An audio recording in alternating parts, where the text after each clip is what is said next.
எனக்கு பிரியமான தேவ பிள்ளைகளே, இயேசு கிறிஸ்துவின் இணையற்ற நாமத்தில் உங்கள் யாவருக்கும் என் அன்பின் வாழ்த்துக்கள். இந்த அருமையான காலை வேளையிலும் உங்களுக்காக ஒரு விசேஷமுள்ள தேவனுடைய வார்த்தையை நான் கொண்டு வருவதில் நான் மிகுந்த மகிழ்ச்சி அடைகிறேன். என் அன்பு சகோதரர்களே, சகோதரிகளே, தேவனுடைய வார்த்தைக்கு நாம் செல்வதற்கு முன்பதாக நாம் இருக்கிற இடங்களில் தலைகளை தாழ்த்தி நாம் ஜெபம் பண்ணலாமா? எங்கள் அன்பின் பரலோக பிதாவே, தகப்பனே, இந்த நாளிலும் அப்பா ஒரு தேவனுடைய வார்த்தையை கேட்கும்படிக்கு அன்பு பிள்ளைகள் கடந்து வந்திருக்கிறார்கள். இந்த நாளிலும் அவர்களுக்கென்று ஒரு விசேஷமுள்ள ஒரு வார்த்தையை நீர் கொடுக்க வேண்டும் என்று சொல்லி அடியேனை இந்த இடத்திற்கு நீர் கொண்டு வந்திருக்கிறீர். அவர்களுக்கு நீர் தாமே உமது வார்த்தையினால் அவர்களை இடைக்கட்டியறலும் நிரப்பும் ஆசீர்வதியும். சகல துதிகன மகிமை உமக்கே செலுத்துகிறோம். இயேசுவின் மூலம் செபிக்கிறோம் எங்கள் ஜீவனுள்ள அன்பின் பிதாவே, ஆமேன், ஆமேன். எனக்கு அன்பான தேவ பிள்ளைகளே, இந்த அருமையான காலை வேளையிலும் கர்த்தர் ஒரு வார்த்தையோடு கூட உங்களை சந்திக்கும்படிக்கு அவர் எனக்கு பணித்தார். இயேசுவானவர் நமது வாழ்க்கையில் அவர் யார்? இந்த வார்த்தை நம்ம எல்லாருக்குமே கேட்குற ஒரு கேள்வி. நம்ம எல்லோரும் நினைக்கலாம், ஐயோ ஆண்டவர் என் வாழ்க்கையில் இது செய்யவே மாட்டேங்காரே. நான் நினைக்கிறதுக்கு ஆண்டவர் மீது கொஞ்சம் வருத்தம் இருக்கலாம், கொஞ்சம் கோபம் இருக்கலாம். இல்லாவிட்டால் கர்த்தர் எனக்கு அப்பாவாக இருக்கிறேன்னு சொன்னாரே, அப்பா பிள்ளைங்களுக்கு எல்லாத்தையும் வாங்கி தானே தருவார், ஆனால் தகப்பனாராக இருக்கிற கர்த்தர் என் வாழ்க்கையில் எதுவுமே செய்யலையேன்னு கூட நீங்கள் நினைக்கலாம். இப்படியாக நமக்குள்ளாக பல எண்ணங்கள், பல யோசனைகள், பல சிந்தைகள் ஓடிக்கொண்டிருக்கலாம். என் அன்பு சகோதரனே, சகோதரிகளை, இன்றைக்கு உங்ககிட்ட who is god to you, இயேசுவானவர் யார் உங்களுக்குன்னு சொல்லி நான் கேட்டேன்னா, அநேகருக்கு அநேக திஷ்டாந்தமான நாமங்கள் இருக்கும். சில பேர் நீங்கள் சொல்லுவீங்க, அவர் எனக்கு அப்பா, எனக்கு தகப்பனார்னு சொல்லுவீங்க. சிலர் என்ன சொல்லுவீங்க, அவர் எல்லாவற்றையும் கொடுக்கிறவர்னு சொல்லுவீங்க. சிலர் சாரோனின் ரோஜான்னு சொல்லுவீங்க. சிலர் லீலி புஷ்போன்னு சொல்லுவீங்க. சிலர் அவருக்கு எனக்கு பரம வைத்தியராக இருக்கிறார்னு சொல்லுவீங்க. இப்படியாக ஒவ்வொருத்தருக்கும் கர்த்தரை குறித்ததான ஒரு சிந்தை வெவ்வேறாக இருக்கிறது. சிலர்கிட்ட கேட்டிங்கன்னா அவர் என்னுடைய மணவாளன் நீங்கள் சொல்லுவீங்க. நான் அவரது மணவாட்டி, அவர் எனக்கு மணவாளன்னு சொல்லுவீங்க. அவர் என் நேசர்னு சொல்லுவீங்க. இப்படியாக கர்த்தர் நம்மை எப்படி பார்க்கிறாரோ அதே போல் நம்மளும் கர்த்தரை அநேக விதமாக நம்ம பார்க்குற மாதிரி இருக்குது. ஒருவேளை நீங்கள் நினைக்கலாம், இல்லை எனக்கு ஆண்டவர் என்னோட ரொம்ப க்ளோஸாக இருக்கிறனால நான் இருக்கிற பள்ளத்தாக்கில் அவர் தான் எனக்கு ஒரு லீலி புஷ்பம் என்று சொல்லுவீங்க. இப்படியாக பல பல யூனோ ரெஃபரன்சஸ் ஆர் பல ஐடியாஸ் ஆர் பல நேம்ஸ் ஆஃப் காட் நமக்கு இருக்கலாம். பல விதத்தில் கர்த்தர் நம்மோடு கூட இடைப்படுவது நமக்கு தெரியலாம். உங்களுக்கு ஆண்டவர் எப்படிப்பட்டவர்? I just want you to write down or type down who is this God to you. இன்றைக்கு உங்ககிட்ட நான் கேட்குறேன், இந்த கர்த்தர் யார் உங்கள் வாழ்க்கையில்? ஒருவேளை நீங்கள் நினைக்கலாம், இல்லை எல்பத்துக்கு ஆண்டவர் யார்? அவர் எப்பொழுதெல்லாம் நான் தவறுகிறேனோ, இல்லாவிட்டால் எப்பொழுதெல்லாம் நான் தனியாக இருக்கிறேனோ, என்னுடைய கம்ஃபர்ட் அவர் தான். அவர்கிட்ட தான் நான் ஓட முடியும். நான் சந்தோஷமாக இருக்கும் பொழுது அவர்கிட்ட தான் ஓடுவேன். நான் சோகமாக இருக்கும்போது அவர்கிட்ட தான் ஓடுவேன். He is my always my go to. நான் போகிற ஒரு இடம், நான் செல்லுகிற ஒரு இடம். நான் அவர்கிட்ட தான் என்னுடைய சாலஸ், என்னுடைய எல்லா கம்ஃபர்ட், என்னுடைய எல்லா எல்லா நிம்மதியும் காண்கிற ஒரு இடமாக கர்த்தர் என் வாழ்க்கையில் இருக்கிறார். இப்படியாக உங்கள் வாழ்க்கையில் கர்த்தர் யார்? பிரியமான தேவ பிள்ளைகளே, இன்றைக்கும் ஆண்டவர் சொல்கிறாரு, இன்றைக்கும் அவர் நமது வாழ்க்கையில் அவர் ஒரு பர்சனலாக உங்கள் கூட ஒரு பர்சனல் இடைப்பட வேண்டும், பர்சனலாக என்று நினைக்கிறார். உங்களோடு கூட அவர் நெருங்கி ஒரு ஒரு ஒரு ஆத்மாத்மாவான, இல்லாவிட்டால் ஒருவேளை எப்படி சொல்லணும்னா ஒரு நெருங்கிய ஒரு உறவில் இருக்கணும்னு அவர் நினைக்கிறார். எப்படி அப்படின்னா அவர் இருக்கிறாருன்னு நினைக்கிறீங்கன்னா, முதலாவதாக நீங்கள் பார்க்கலாம், ஆண்டவர் எப்படி நம்ம கூட இருக்கணும்னு நினைக்கிறாராம்? ஆண்டவர் நம்மோடு கூட ஒரு சிநேகிதனாக இருக்கணும்னு நினைக்கிறார். வேதம் சொல்லுகிறது, யாக்கோபின் புஸ்தகம் 2வது அதிகாரம் 23வது வசனத்தின் பின்பகுதியை நீங்கள் வாசித்து பார்க்கும் பொழுது அங்கே வேதம் அழகாக சொல்லுகிறது, அவன் தேவனுடைய சிநேகிதன் எனப்பட்டான். And he was called the friend of God. யார்? ஆபிரகாம். ஆபிரகாம் கிட்ட ஆண்டவர் என்ன சொல்கிறாரு? நான் ஃப்ரெண்டாக இருக்கணும்னு ஆசைப்பட்றேன். இன்றைக்கு நமக்கு நிறைய ஃப்ரெண்ட்ஸ் இருப்பாங்க. இந்த ஃப்ரெண்ட்ஸ் கிட்ட என்ன சொல்லலாம் தெரியுமா? நம்ம இருதயத்தில் இருக்கிறத அப்படியே சொல்லலாம். நம்ம அழுதோன்னா அவங்க நம்மோடு கூட அழுவாங்க. நம்ம கோபப்பட்டால் அவங்க இன்னும் அதிகமாக கோபப்படுவாங்க. நம்ம ஒரு காரியத்தை குறித்து அவங்களிடமாக கன்ஃபைட் பண்ணோன்னு வச்சுக்கோங்களேன், அவர்களும் நம்மோடு கூட கன்ஃபைட் பண்ணுவார்கள். நம்ம என்ன வேவ்லென்த்தில் இருக்கிறோமோ அதே வேவ்லென்த்தில் இருக்கிறது தான் இந்த ஃப்ரெண்டு. ஆபிரகாமுக்கு அப்படிப்பட்ட ஒரு ஃப்ரெண்டாக யார் இருக்கிறாரு? கர்த்தாதி கர்த்தர் இருக்கிறார். ஆபிரகாம் அவர்கிட்ட ஓடி போனார்னா இயேசுவானவரும் அவர்கிட்ட ஓடி வந்திருப்பார். கர்த்தராகிய தேவன் அவரிடத்துல ஓடி வந்திருப்பார். இன்றைக்கு நீங்கள் ஆண்டவரை நோக்கி நீங்கள் ஒரு நண்பனாக செல்லணும்னு நீங்கள் ஆசைப்பட்டீங்கன்னா அவர் சொல்கிறாரு, நானும் உன் நண்பனாக ஓடோடி வரவிருக்கிறேன் என்று. இந்த இடத்துல நீங்கள் பார்க்கலாம், ஆபிரகாமின் வாழ்க்கையை குறித்து பார்க்கும் பொழுது ஆபிரகாம் என்ன செய்கிறாரு, என் கிட்ட பிள்ளை இல்லைன்ற ஒரு ஒரு பயங்கரமான ஒரு வருத்தத்தை அவரிடமாக சொல்கிறார். இன்றைக்கு உங்ககிட்ட ஒரு காரியம் இல்லைன்னு வச்சுக்கோங்களேன், உங்கள் ஃப்ரெண்டுக்கிட்ட சொன்னீங்கன்னா என்ன செய்வாங்க?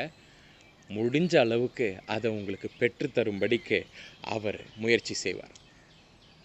வேதாகமத்தில் வாசிக்கலாம், 17ஆம் அதிகாரம் 4ஆம் வசனத்தில், ஆதியாகமத்தின் புஸ்தகத்தில் இந்த சோகத்தை போய் அவர் ஆபிரகாம் போய் பிதாவானவரிடம் கர்த்தராகிய தேவனிடம் சொல்கிறாரு. உடனே கர்த்தராகிய தேவன் என்ன தெரியுமா செய்கிறாரு? நீ அநேக ஜாதிகளுக்கு தகப்பனாவா என்ற ஒரு வாக்குத்தத்தத்தை கொடுக்குறார். அவரால் சும்மா இருக்க முடியல. என்னுடைய சிநேகிதன், என் நண்பன் வந்து கண்ணீர் வடித்து கொண்டிருக்கிறான், அவன் கஷ்டத்தில் இருக்கிறான், அவன் அழுகையில் இருக்கிறான், அவனை அப்படியே விட்ட மாட்டேன், நான் என்ன செய்வேன், அவனை அநேக ஜாதிகளுக்கு அவனின் தகப்பனாக மாற்றுவேன் என்று கர்த்தர் சொல்லுகிறான். சோகமாக இருக்கீங்களா? கண்ணீர் வடித்து கொண்டிருக்கிறீங்களா? இன்றைக்கு உங்களுடைய சிநேகிதர் உங்களை கண்ணீர் வடிக்க விடவே மாட்டார். இன்றைக்கு உங்களுடைய நண்பன் உங்களை கண்ணீர் விடக்கவே விட மாட்டார். ஆஃப்டர் ஆல் உலகத்தில் இருக்கிற ஒரு நண்பன் உங்களை அள வைக்காமல் இருக்கிறார்னா, கண்ணீர் வடிக்க விடாமல் இருக்கிறார்னா, கர்த்தராகிய தேவன் உங்கள் சிநேகிதனாக மாறினார்னா அவர் எப்படி உங்களை கண்ணீர் வடிக்க விடுவார்? கவலைப்படாதீர்கள், நம் தேவன் உங்கள் கண்ணீரை துடைக்கிற தேவனாக இருக்கிறார். அவர் உங்கள் சிநேகிதராக இருக்கிறார். என் அன்பு சகோதரனை சகோதரிகளே, இந்த இடத்துல நீங்கள் பார்க்கலாம், ஆண்டவர் என்ன சொல்கிறாரு, பிள்ளை இல்லைன்னு சொல்லி கர்த்தராகிய அந்த சிநேகிதனிடம் சொன்னோன்னே அவர் என்ன செய்கிறாரு தெரியுமா? சரிப்பா, உனக்கு ஒரு பிள்ளையை நான் தரப்போகிறேன் அப்படின்னு ஆண்டவர் சொல்லலை. நீ அநேக ஜாதிகளுக்கு என்னவா மாறப்போகிறேன்னு சொல்கிறாரு, தகப்பனாக மாறப்போகிறாய் என்று சொல்கிறார். ஒரு ஆசீர்வாதம் மட்டும் கர்த்தர் கொடுக்க மாட்டார்.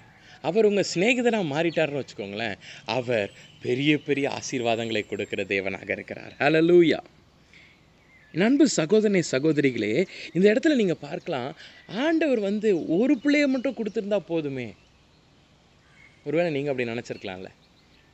இன்றைக்கு ஒரு கடன் கேட்குறீங்கன்னு வச்சுக்கோங்களேன், உங்கள் ஃப்ரெண்டுக்கிட்ட, எனக்கு மாத கடைசி ஆகிடுச்சுப்பா, ஒரு 1000 ரூபா கொடுங்கன்னு சொன்னீங்கன்னு வச்சுக்கோங்களேன். அந்த ஃப்ரெண்டு என்ன தெரியுமா கேட்பான்? ஒரு நல்ல நண்பனாக இருந்தானா என்ன கேட்பான்? எப்பா, நானும் ஒரு 1000 ரூபா தரேன்ப்பா, இந்தாப்பா அப்படின்னு. ஆனால் நம்ம கர்த்தர் என்ன தெரியாமல் பண்ணுறாரு? நீங்கள் அவர்கிட்ட போய் ஆண்டவர் 1000 ரூபா கொடுன்னு கேட்டீர்னா அவர் என்ன தெரியாமல் பண்ணுவார்? 10,000, 1,00,000 இப்படி கொடுக்குற ஒரு நல்ல நண்பனாக இருக்கிறார் அவர். Hallelujah. My dear brothers and sisters, the Lord is a friend. அவர் ஒரு சிநேகிதனாக இருக்கிறார். உங்களுக்கு ஒரு நல்ல நண்பனாக கர்த்தர் இருக்க வேண்டும் என்று ஆசைப்படுகிறார். பிரியமான தேவ பிள்ளைகளை, ஆண்டவர் என்ன நினைக்கிறார்னா, அவர் நம்மோடு கூட ஒரு சிநேகிதனாக இப்படிப்பட்ட ஒரு நெருங்கிய ஐக்கியத்தில் இருக்க வேண்டும் என்று நினைக்கிறார். இன்றைக்கு இந்த கர்த்தர் உங்கள் வாழ்க்கையில் ஒரு சிநேகிதனாக வரணும்னு ஆசைப்படுறார். போகட்டும், ரெண்டாவதாக நீங்கள் பார்க்கலாம், இந்த கர்த்தர் எப்படிப்பட்ட ஒருவரா? அவர் நமக்கு மூத்த சகோதரராக இருக்கிறார். வேதம் சொல்லுகிற மார்க் எழுதின சுவிசேஷம் 3ஆவது அதிகாரம் 35ஆம் வசனத்தில், தேவனுடைய சித்தத்தின்படி செய்கிறவன் எவனோ அவனே எனக்கு சகோதரனும் எனக்கு சகோதரியும் எனக்கு தாயுமாக இருக்கிறான் என்றார். கர்த்தர் உங்களுக்கு வெறும் ஃப்ரெண்டு மட்டும் கிடையாது, அவர் உங்களுடைய சகோதரனாக, பிரதராக இருக்கணும்னு ஆசைப்படுறார். என் அன்பு சகோதரனே சகோதரிகளே, இன்றைக்கு ஒரு ஃப்ரெண்டுக்கிட்ட போயிட்டு எனக்கு இது இல்லைன்னு நீங்கள் சொன்னீங்கன்னா ஃப்ரெண்டு என்ன செய்வான்? அதை எடுத்துகிட்டு வந்து கொடுப்பான். அதே இது ஒரு சகோதரன்கிட்ட போயிட்டு நீங்கள் கண்ணீர் வடிச்சிங்கன்னு வச்சுக்கோங்களேன், அந்த சகோதரன் என்ன தெரியுமா செய்வான்? சும்மா இருக்க மாட்டான். அந்த கண்ணீரை துடைத்து தன் மார்போடு கூட உங்களை அணைத்து கொள்ளுகிற ஒரு சகோதரனாக இருப்பான். ஹல்லேலூயா. இன்றைக்கு ஆண்டவர் என்ன தெரியுமா சொல்கிறாரு? அவர் உங்களுக்கு அப்படிப்பட்ட ஒரு சகோதரனாக இருக்கிறார். இன்றைக்கு எனக்கு சகோதரனா இல்லை பிரதர் அப்படின்னு நீங்கள் நினைக்கிறீங்களா? என் கண்ணீர் துடைக்க ஆள் இல்லைன்னு நினைக்கிறீங்களா? வேதம் சொல்லுகிறது, யோவான் எழுதின சுவிசேஷம் 11ஆவது அதிகாரம் 35ஆவது வசனத்தில், கர்த்தர் கண்ணீர் விட்டார் என்று. அவர் நமக்காக கண்ணீர் விடுகிற ஒரு சகோதரனாக இருக்கிறார்.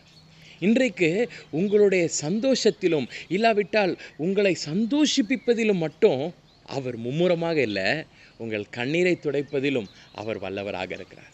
அவர் உங்களுக்கு வெறும் ஒரு ஃப்ரெண்டு மட்டும் கிடையாது, ஒரு சிநேகிதன் மட்டும் கிடையாது.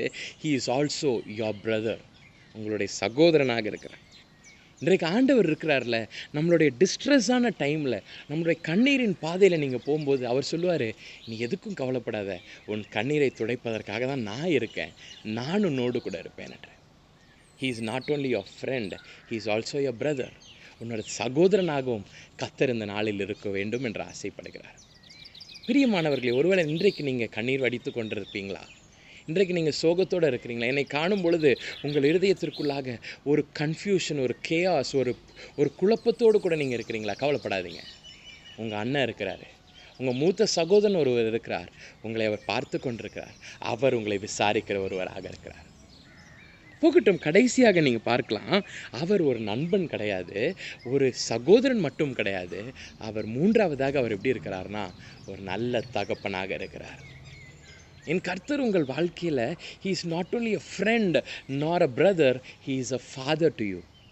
வேதம் சொல்லுகிறது, லூக்கா எழுதின சுவிசேஷம் 12வது அதிகாரம் 32வது வசனத்தில், பயப்படாதே சிறுமந்தையே, உங்களுக்கு ராஜ்யத்தை கொடுக்க உங்கள் பிதா பிரியமாயிருக்கிறார்.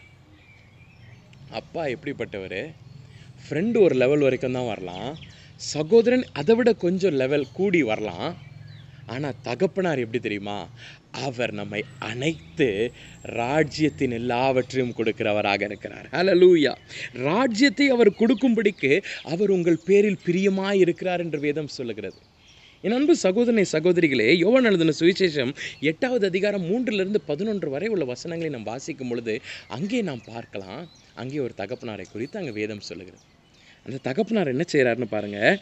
அவர் ஒன்றுமே சொல்லவே இல்லை. எல்லாரும் பாவி பாவி பாவி என்று சொல்கிறாங்க. ஆனால் இந்த தகப்பனார் வாயவே திறக்கவே இல்லை. இந்த தகப்பனார் என்ன செய்கிறார் பாருங்கள்.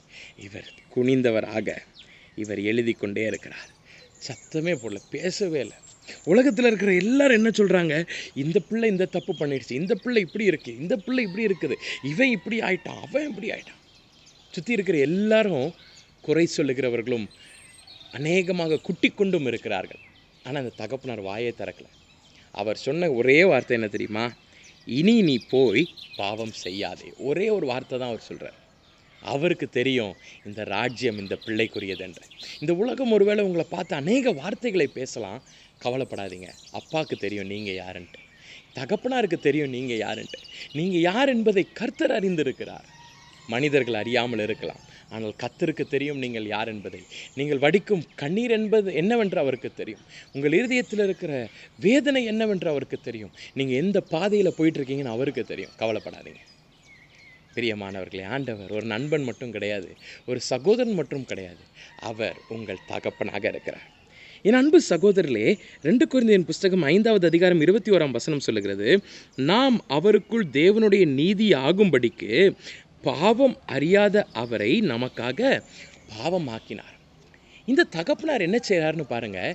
இந்த தகப்பனார் வெறுமன நமக்காக எல்லாத்தையும் செய்பவர் மட்டுமல்ல, அவர் தன்னையே நமக்காக கொடுத்து அவர் நமக்கு முன்பதாக சென்று நமக்கு எல்லா வழிகளையும் ஆயத்தம் பண்ணுகிறவர். இன்றைக்கு ஒரு அப்பாவை எடுத்துக்கங்களேன். அப்பாவை எடுத்துக்கிட்டிங்கன்னா, ஒரு சைக்கிள் சொல்லி கொடுக்குறாங்கன்னு வச்சுக்கோங்க. அந்த சைக்கிள் சொல்லி கொடுக்கும் பொழுது அந்த பிள்ளை சைக்கிள் ஓட்டிக்கிட்டு இருக்குன்னா இந்த அப்பா பின்னாடியே ஓடி வருவார். அவருக்கு ஒரு கண் எங்கே இருக்குன்னா, இந்த பிள்ளை கீழே விழுந்துடக்கூடாதுன்னு இருக்கும், முன்பதாக வண்டி வந்துடுதான்னு இருக்கும், சைட்லேருந்து எதுவும் ஒரு சின்ன சின்ன நாய்க்குட்டி ஏதாவது வந்து உள்ளே விழுந்துற போதுன்னு சொல்லிட்டு சைட்லேயும் பார்த்துக்கிட்டு இருக்கும். இன்றைக்கு நம்ம பார்ப்பது போல் ஒரு 360 டிகிரி கேமரா அந்த அப்பாவுடைய கண்களில் காணப்படும். அதுதான் அப்பா.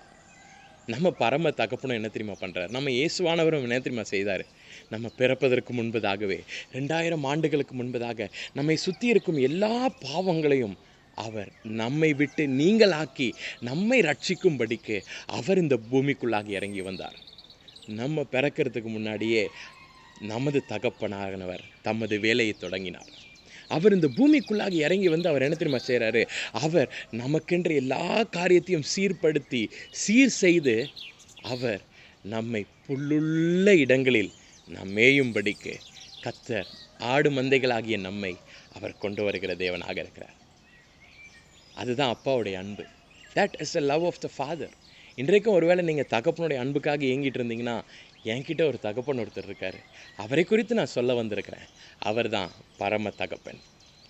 இன்றைக்கு அவர் உங்களுக்கு ஒரு நண்பன் மட்டும் கிடையாது, ஒரு சகோதரன் மட்டும் கிடையாது, அவர் உங்களுடைய தகப்பனாக இருக்கிறார். இன்றைக்கும் அவர் எப்படி லூக்கா எழுதின சுவிசேஷம் 15வது அதிகாரம் 11ஆம் வசனத்திலிருந்து 32ஆம் வசனம் வரைக்கும் அந்த கெட்ட குமாரனுக்காக அந்த அப்பா காத்திருந்தாரோ, இன்றைக்கு என் தகப்பனார் உங்களுக்காக காத்துக்கிட்டு இருக்கார். இன்றைக்கு அவரிடமாக நீங்கள் கடந்து வர மாட்டிங்களா? உங்கள் ஃப்ரெண்டுக்கிட்ட ஓடி வர மாட்டிங்களா?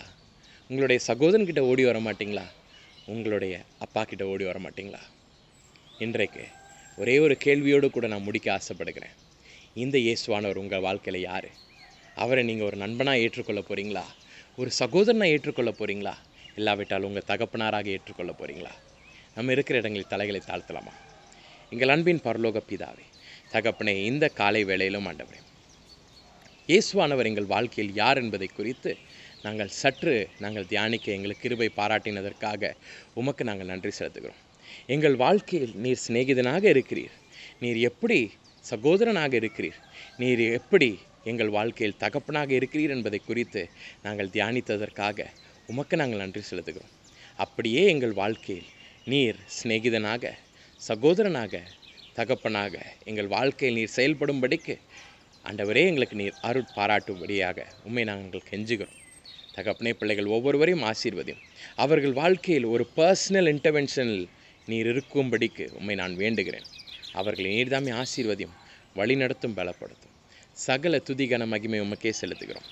இயேசுவின் மூலம் ஜெபிக்கிறோம் எங்கள் ஜீவனுள்ள அன்பின் பிதாவே. ஆமீன், ஆமீன். God bless you all. இந்த நாளிலும் கர்த்தர் உங்கள் வாழ்க்கையில் யார் என்பதை அறிந்து கொள்ளுங்கள். Is he your friend? Is he your brother? Or is he your father? God bless you. பிரியமான தேவ ஜனமே, நமது அன்பு சகோதரர் எல்வித் ஏ ஜூனியர் அவர்கள் கொடுத்த தேவ செய்தியை உங்களிடமாக நாங்கள் ஒளிபரப்பி உள்ளோம். இந்த தேவனுடைய வார்த்தை உங்கள் ஒவ்வொருவருக்கும் பிரயோஜனமாக இருந்திருக்கும் என்பதில் எனக்கு எந்த சந்தேகமும் இல்லை. இந்த தேவனுடைய வார்த்தையை மற்றவர்களிடமாகவும் நீங்கள் பகிர்ந்து கொள்ளும்படி உங்களை நான் அன்போடு கூட கேட்டுக்கொள்கிறேன். உங்களுக்கு இருக்கும் ஜெப விண்ணப்பங்களை எங்களிடமாக தெரியப்படுத்த நாங்கள் வாஞ்சிக்கிறோம். திரையில் காணப்படுகிற தொலைபேசி எண்ணிற்கும் அலைபேசி எண்களுக்கும் நீங்கள் அழைத்து உங்கள் ஜெப விண்ணப்பங்களை சொல்லும் பொழுது உங்களுக்காக நாங்கள் ஜெபிக்க ஏதுவாக இருக்கும். 24 மணி நேரமும் உங்களுக்காக நாங்கள் ஜெபிக்க வாஞ்சிக்கிறோம். திரையில் காணப்படும் எண்ணை நீங்கள் தொடர்பு கொண்டால் தேவனுடைய வார்த்தையை உங்களுக்கு நேராக ஊழியர்கள் கொண்டு வருவார்கள். எங்களது இணையதள சேவைகள் யாவும் திரையில் காணப்படுகிறது. முகநூல், ட்விட்டர் மற்றும் இன்ஸ்டாகிராம் பக்கத்தையும் பின்தொடரவும். எங்களது யூடியூப் சேனலை நீங்கள் சப்ஸ்கிரைப் செய்யும் பொழுது இதில் பதிவிடப்படும் தேவனுடைய வார்த்தை உங்கள் வீடுகளுக்குள்ளாகவும் உங்கள் கைகளுக்குள்ளாகவும் புறப்பட்டு வரும். நமது ஊழியத்தின் உபவாச கூட்டங்களுக்கு உங்களை நாங்கள் அன்போடு கூட அழைக்கிறோம். ஒவ்வொரு மாதமும் முதலாம் வார சனிக்கிழமை கேரளா மூணாரில் உள்ள ஹோட்டல் ஹில்வியூவில் வைத்து உபவாச கூட்டம் நடைபெறுகிறது. கேரளா மூணார் சகோதர சகோதரிகளே, மறவாமல் கலந்து கொள்ளவும். ஒவ்வொரு மாதமும் 2வது வாரம் ஞாயிற்றுக்கிழமை மகாராஷ்டிராவில் உள்ள மும்பை கல்யாணில் வைத்து உபவாச கூட்டங்கள் நடைபெறுகிறது. மும்பை சகோதர சகோதரிகளே, தவறாமல் அதில் கலந்து கொள்ளுமாறு உங்களை அன்போடு கூட கேட்டுக்கொள்கிறோம். ஒவ்வொரு மாதமும் 3வது சனிக்கிழமை திருநெல்வேலி தென்காசி மாவட்டத்தில் உள்ள ஹோட்டல் ஆனந்தா கிளாசிக்கில் வைத்து உபவாச கூட்டங்கள் நடைபெறுகிறது. திருநெல்வேலி தென்காசி மாவட்டத்தில் உள்ள உங்கள் யாவரையும் அன்போடு கூட கலந்து கொள்ளும்படி உங்களை அழைக்கிறோம். ஒவ்வொரு மாதமும் 4வது ஞாயிற்றுக்கிழமை சென்னையில் வைத்து YMCA பிராட்வே ஹைகோர்ட்டிற்கு எதிரே உபவாச கூட்டங்கள் நடைபெறுகிறது. சென்னையில் இருக்கும் அன்பு சகோதர சகோதரிகளே, மறவாமல் பங்கேற்குமாறு உங்களை அழைக்கிறோம். இந்த உபவாச கூட்டங்கள் காலை 10 மணி முதல் மாலை 5 மணி வரை நடைபெறும். தவறாமல் எங்களோடு கூட கலந்து கொள்ளுங்கள், தேவ வல்லமையை பெற்றுக் கொள்ளுங்கள். இது குறித்து தானே விவரங்களை மேலும் அறிய திரையில் காணப்படும் எண்களை தொடர்பு கொள்ளவும். உங்களுக்கு சாட்சிகள் இருக்குமாயின் திரையில் காணப்படுகிற மின் அஞ்சல் முகவரிக்கு அதை பகிரும்படி உங்களை அன்போடு கூட கேட்டுக்கொள்கிறோம். எழுதி அனுப்ப வேண்டும் என்று விருப்பப்படுகிறவர்கள் திரையில் காணும் எங்கள் விலாசத்திற்கு உங்களது சாட்சிகளை கடிதம் வாயிலாக எங்களுக்கு அனுப்பிவிடுமாறு உங்களை நாங்கள் அன்போடு கூட கேட்டுக்கொள்கிறோம்.